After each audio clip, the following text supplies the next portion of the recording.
Behold the latest military news update. This is AFP Community News, hosted by Rob Suzon every 12 noon, Mondays to Fridays. Only here on DWDD Armed Forces Radio. One AFP for a stronger Philippines. Behold the latest military news update. This is AFP Community News, hosted by Rob Suzon every 12 noon, Mondays to Fridays. Only here on DWDD Armed Forces Radio. One AFP for a stronger Philippines. DND PVAU invites Filipinos to take part in 83rd Araw ng Kagitingan and 2025 Philippine Veterans Week. Armed Forces of the Philippines, Philippine National Police, and Commission on Elections intensify security measures for 2025 national and local election. Office of the Civil Defense ready to deploy new humanitarian team to Myanmar.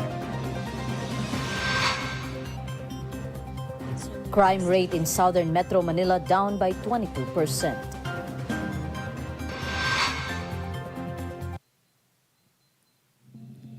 Good day everyone, as well as our troops at Camp Emilio Aguinaldo, Quezon City. Today is Monday, April 7, and we will bring you the latest news from the armed forces and other information around the Philippines. In behalf of Raf Suzon, this is Jai Simbahon for AFP Community News. DWDD Armed Forces News. The Department of National Defense, Philippine Veterans Affairs Office, and other government agencies called the Filipino people to participate in the commemoration of the 83rd Araw ng Kagitingan and 2025 Philippine Veterans Week.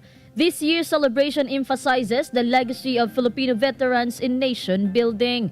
The ND Assistant Secretary for Defense Communications, Arsenio R. Andalong, highlighted that the veterans' courage and sacrifice laid the foundation of the freedom of the Filipinos today. Meanwhile, the DND underscores the significance of honoring the heroism and the sacrifices of Filipino veterans by actively taking part in these events. DWDD Armed Forces News. And the Armed Forces of the Philippines, Commission on Elections, and the Philippine National Police signed a Memorandum of Agreement held at the Chairman's Hall, Palacio del Gobernador, Intramuros, Manila. The signing of the MOYO aimed to intensify their commitment to ensuring a safe, secure, and orderly election process for the upcoming 2025 midterm elections. In his statement, AFP's Vice Chief of Staff, Lieutenant General Jimmy De La Rida, highlighted AFP's commitment in carrying out its mandate in adherence to the Constitution in support to the integrity of the 2025 national and local elections. Meanwhile, the 2025 NLE is set to happen on May 12, 2025. DWDD Armed Forces News. Armed Forces Radio. For other updates, let us hear the details about Communist New People's Army terrorist surrenders in Surigao, Agusan del Norte. Go ahead for the details, Angel.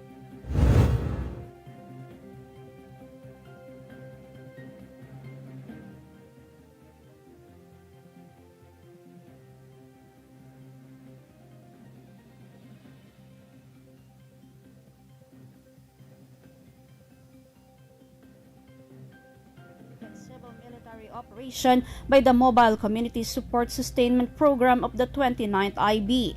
The said personality was a member of Squad 1, Platoon 1, Sub-Regional Centro de Gravedad Westland, Northeastern Mindanao Regional Committee, who surrendered along with his 1 M16 rifle with 2 magazines and 1 AK-47 rifle.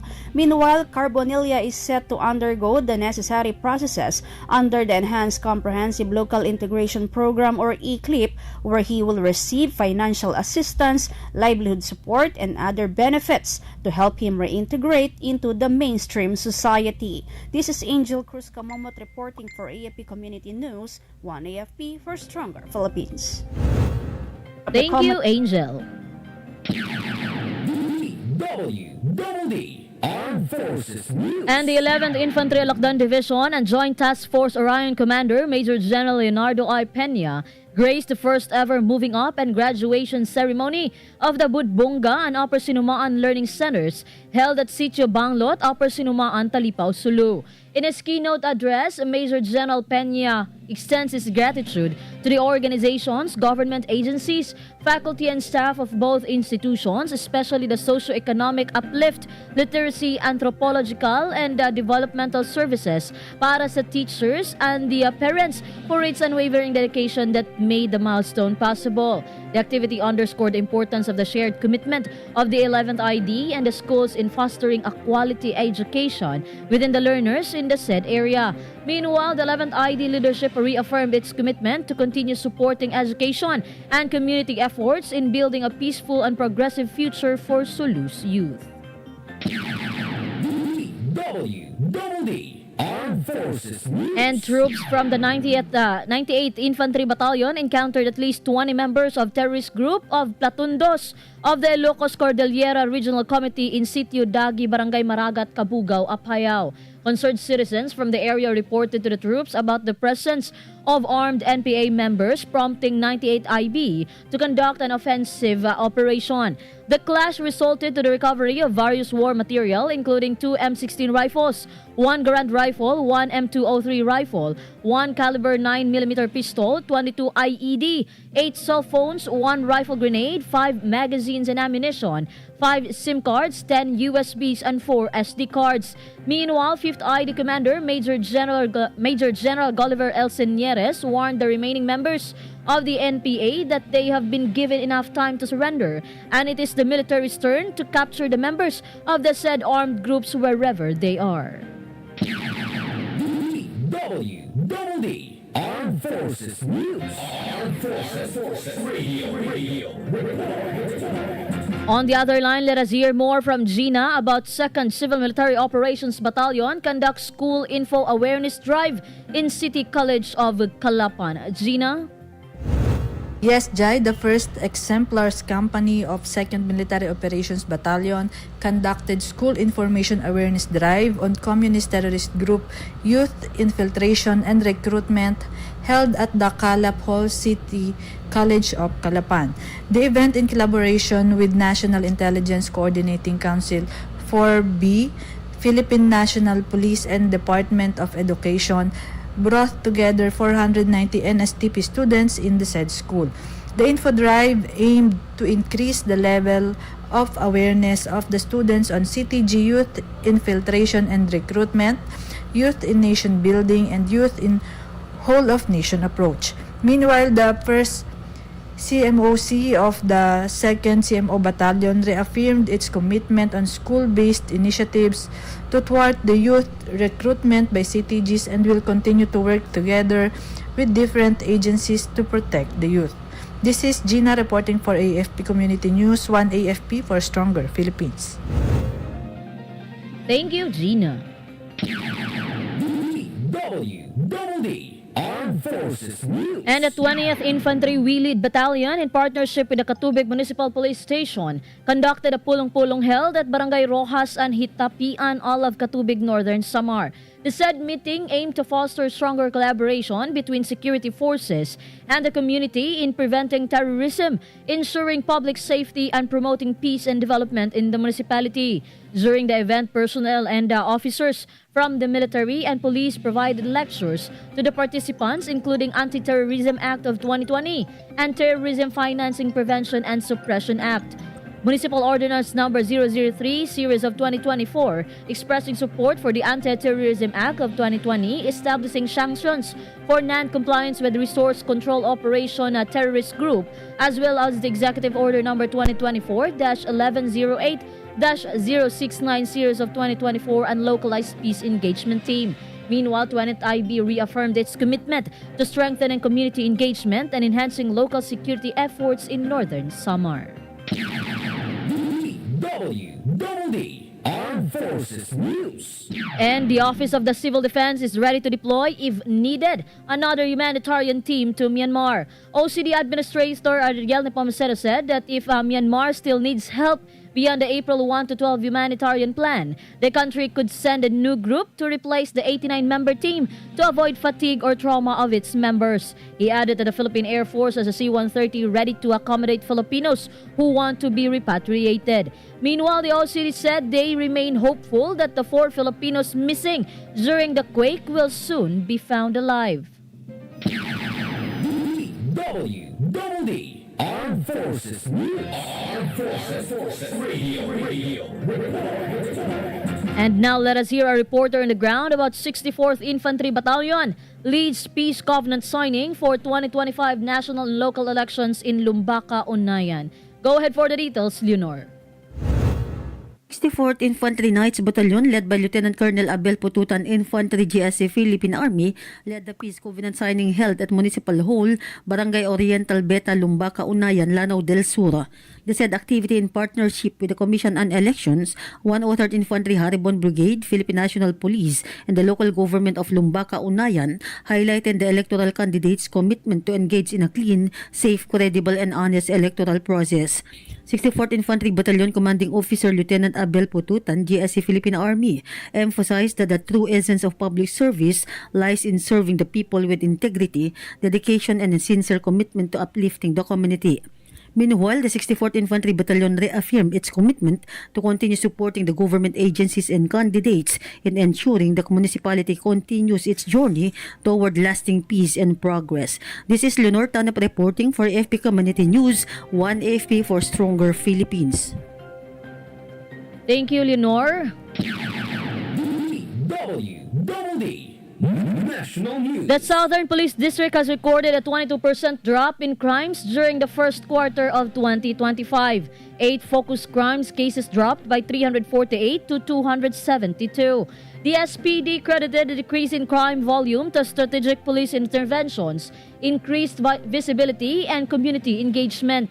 Theft cases went down from 141 to 86. Rape cases fell down by 37% from 65 to 41. DWDD National News. And more than 100,000 minimum wage employees and domestic workers in Bicol can now enjoy higher earnings. This comes after the first tranche of wage increases was implemented last weekend. According to the National Wages and Productivity Commission, the new wage order set the daily minimum wage in the region at 415 pesos for employees. Meanwhile, household service workers will receive 6,000 pesos per month. DWDD National News. Armed Forces Radio. And now let us hear more updates from Joanne about PCG continues vigilant patrol amidst China Coast Guard's dangerous maneuver. Joanne? The Philippine Coast Guard vessel BRP Cabra remains steadfast in its mission to challenge the illegal patrol conducted by China Coast Guard vessel 3302, despite continuous radio communications from the PCG asserting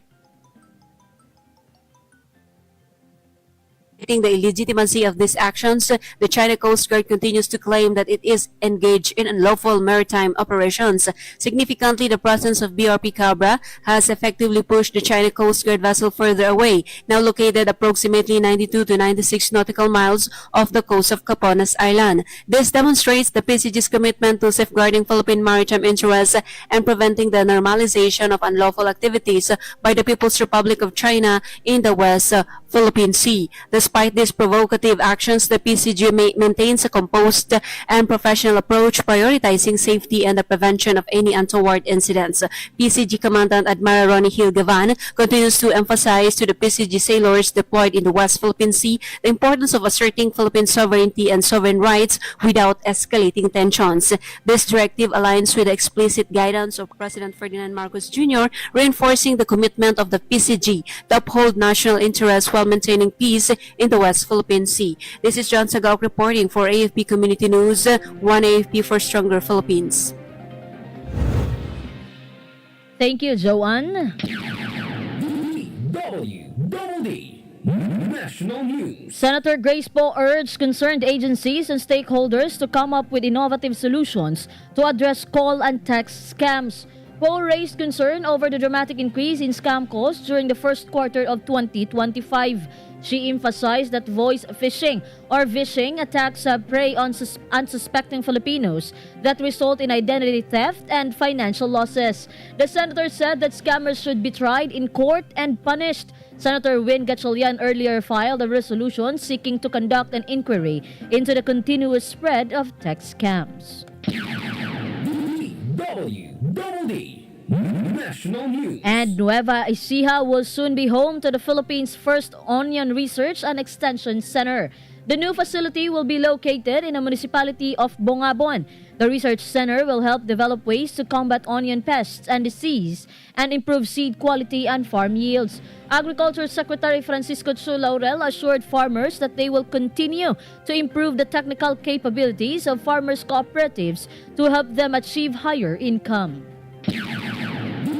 DWDD National News. Armed Forces Radio. And we have a report coming in from Spencer about Alakdan Division conducts two-day IHL seminar. Spencer? Yes, Jai, 11th Infantry Alakdan Division conducted a two-day international humanitarian law seminar held at the division headquarters in Barangay Busbus, Sulu. The activity, in collaboration with the international community of the Red Cross, focused on the core principles of IHL, including the legal framework governing armed conflict, the protection of civilians, and the ethical responsibilities of military personnel. ICRC experts facilitated discussions on ICRC's engagement with armed carriers, the organization's humanitarian activities in conflict zones, and real-world case studies on medical evacuation and internal security operations. Meanwhile, 11 ID and Joint Task Force Orion Commander Major General Leonardo I. Peña underscored the significance of the seminar in strengthening the military's commitment to ethical and legal standards. This is Spencer, reporting for AFP Community News, one AFP for a stronger Philippines. Thank you, Spencer. DWDD National News. The Department of Social Welfare and Development has required all foundations, people's organizations, and non-government organizations to first obtain a permit before they operate and fundraise. DSWD Secretary Rex Gatchalian said that the agency has launched various digitalization initiatives, including the harmonized license permit systems or helps streamline the registration, licensing, accreditation, and public solicitation permit processes for social welfare and development agencies. Gatchalian explained that this online system makes it easier for foundations and NGOs to apply for the necessary permits to operate and fundraise. DWDD National News. And the Department of Social Welfare and Development will start accrediting the so-called foster parents as it pushes the adoption process for children under its care facilities. DSWD Secretary Rex Gatchalian said they will prioritize the deinstitutionalization of abandoned, neglected, and orphaned children from child caring facilities so that they will find their forever homes. With the partnership of the National Authority for Child Care, the DSWD chief reiterated the accreditation of foster parents and the pushing of the adoption procedures. He said the agency would strengthen and improve the alternative child care programs of the government and encourage more Filipinos to foster children in order to help them experience a caring and protected family environment. DWDD National News. Armed Forces Radio. Let us hear more from Mel Joy about second arms cache discovery in Isabela signals stronger community support against CTG. Mel Joy? Yes, Jai, a joint operation was conducted by the 86th Infantry Highlander Battalion, 502nd Infantry Brigade, and the Philippine National Police led to the discovery of an armed cache in Barangay Dumawing, Jones, Isabela. The war material recovered in this armed cache includes one M16A1 rifle, 3 magazines, and 38 rounds of 5.56mm ammunition. The said firearm is believed to be previously utilized by the dismantled Platoon 1 Regional Centro de Gravidad Comiteng Rehiyon Cagayan Valley, which was formerly led by alias Bangon. The operation was made possible through a tip-off from a former NPA contact, underscoring the increasing cooperation between the local community and the government forces. This development follows the declaration of Jones Isabela as an insurgency-free on December 4, 2023, achieving the stable internal peace and security status. Notably, this marks the second armed cache discovered in the province in recent months. On October 19, 2024, a similar operation in Sitio Lising, Barangay Santo Niño, San Agustin, Isabela, also resulted in the first armed cache discovery. The recent recovery further affirms the growing trust of the people in the government's efforts to sustain peace and security in the area. Moreover, the recovered war material are currently in the custody of 86th Infantry Battalion for the documentation and proper disposition. This is Meljoy Nesho Oroco reporting for AFP Community News, 1 AFP for Stronger Philippines. Thank you, Meljoy.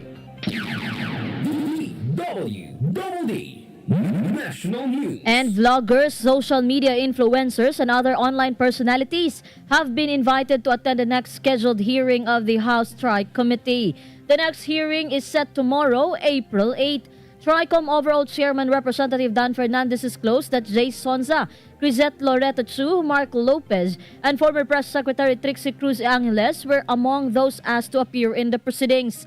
The TRICOM seeks to determine the accountability of some content creators and social media influencers for peddling fake news and the platform's response to the spread of coordinated disinformation.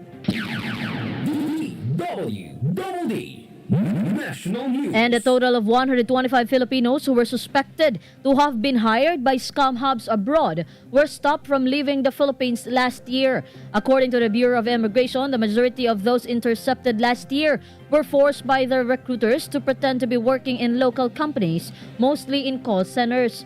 The victims are primarily targeted through misleading ads offering high salaries. The BI said they are often trafficked to Malaysia, Cambodia, Laos, and Myanmar, which are countries known for online scam hubs. DWDD National News. Armed Forces Radio. And more updates from Sena about 2nd Infantry Division host fun shoot in Tanay, Rizal. Sena?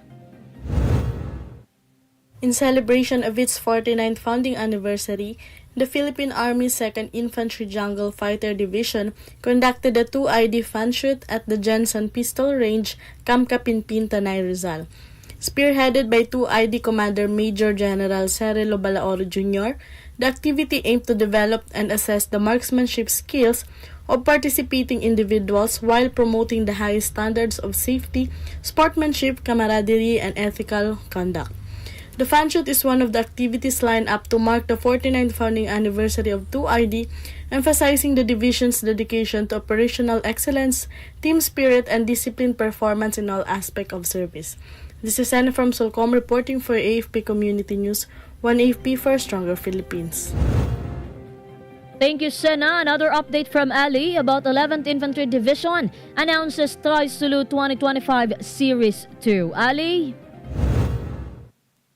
In a continued campaign towards peace and prosperity, the 11th Infantry Alakdan Division announced the conduct of Triathlon Sulu 2025 Series 2 on September 14, 2025 to be held at Mans Beach, Tandobato, Luok, Sulu. 1102nd Infantry Ganarul Brigade Commander Brigadier General Alaric Avelino de los Santos of Philippine Army said that once again the 11ID will conduct the said event in collaboration with the Provincial Tourism Office, the local government of the province, and other partner stakeholders who continue to support the sport tourism activities of the Army in Sulu. The Tri-Sulu 2025 activity will include a 1.5-kilometer swim, 40-kilometer bike, and 10-kilometer run events. Meanwhile, the Series 1 of the Tri-Sulu was conducted last May 26, 2024. This is Alali reporting for AFP Community News, 1 AFP for Stronger Philippines. Thank you, Ali. DWDD Double D National News. And for our final news, the Muntinlupa City Government enacted an ordinance against a fake, falsified, and tampered PWD ID. Mayor Rufy Biazon signed the anti-fake PWD ID ordinance. The ordinance requires all business establishments, institutions, and government agencies in Muntinlupa to verify the validity and authenticity of all PWD ID cards. For Muntinlupa issued PWD IDs, the verification will be done through online Muntinlupa City PWD ID verification tool. DWDD National News. And that's all for today's broadcast. Thank you for joining us, especially to our audience in our Facebook page, AFP Radio DWDD. Don't forget to tune in tomorrow for more updates, same time, same station. Again, this is Joyce Imbahon for AFP Community News, one AFP for a stronger Philippines. Behold the latest military news update. This is AFP Community News, hosted by Rob Suzon every 12 noon, Mondays to Fridays. Only here on DWDD Armed Forces Radio. One AFP for a stronger Philippines. Ito ang DWDD 1134 kHz AM. Balita, impormasyon at musika. Ito ang DWDD AFP Radio. Boses ng Kawal Pilipino. Kayo ay nakatutok sa DWDD AFP Radio. Kami po ay kasapi ng KBP, Kapisanan ng mga Broadcaster ng Pilipinas.